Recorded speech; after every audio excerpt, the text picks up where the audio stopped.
Frank, so you said it yourself, right? I mean, 40 years ago, I mean, Vision Quest came out back in 1985.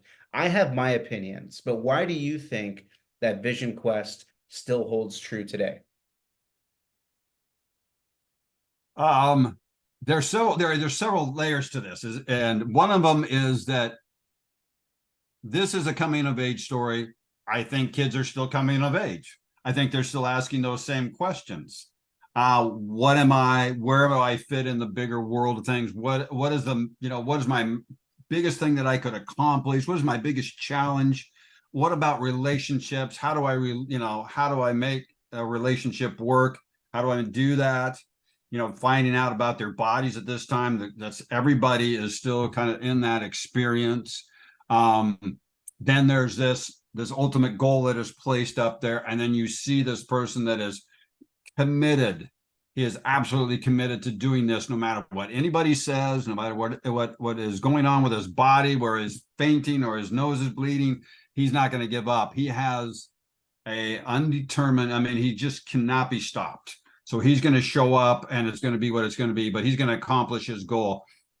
And I think we all want to set our sights high and work toward those goals. And this is inspiring people to do that, to be the best versions of yourself. Then you had an incredible director. You had, if you look at the cast of characters, the actors in this movie went on to do amazing things. Matthew's career is still going on. Forrest Whitaker awards, just amazing. Linda Fiorentino had some other great movies out there.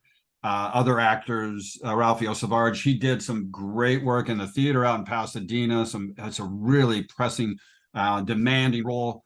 So all of the actors, Ronny Cox has been a phenomenal actor over the course. He's had like an amazing career.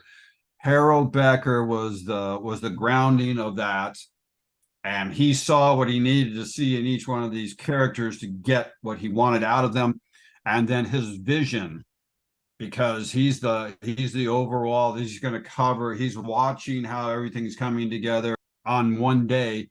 Yeah, I would only be on the set if I had a scene to do or something like that, and so there would be maybe a week or two before I would be back out on the set. Well, there was a period where I was gone for like 5 days, and I show up, and the first thing you do is you go in and get your haircut and makeup and clothes, and then you show up on the set, and then they set up for whatever shoot you're going to do. Well, I got through all that, and I showed up, and I was just sitting on the mat stretching. Harold's watching this scene that he just finished shooting, and then he's resetting the lights. He's going to shoot it from a different angle. He's watching them set up, and he's talking to me as he's kind of looking over there, making sure they're doing what they need. He looks down, and he goes, "Hey, did you go to hair and makeup already?" And I go, "Oh yeah, I did." And he goes, "Did they cut your hair?"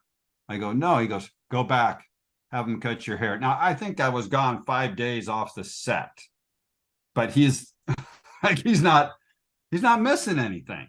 So his eye for detail, the story, the actors that came together, I think it just all gelled, and it was fun for me because I was excited. It was the first experience I've ever had about making a movie, and it was just the final scene. There was 1,500 people there, so it felt like an actual wrestling match. Everybody was screaming and yelling, and you're in there doing what you got to do, and you're trying to make it look good, and so it gave me that same feeling that I would get when I was competing. So it all just kind of gelled, and I thought I was done. I mean, I thought that was it. I'm going back to school, and so didn't know if the movie would do what it would do, but it was just an extraordinary experience.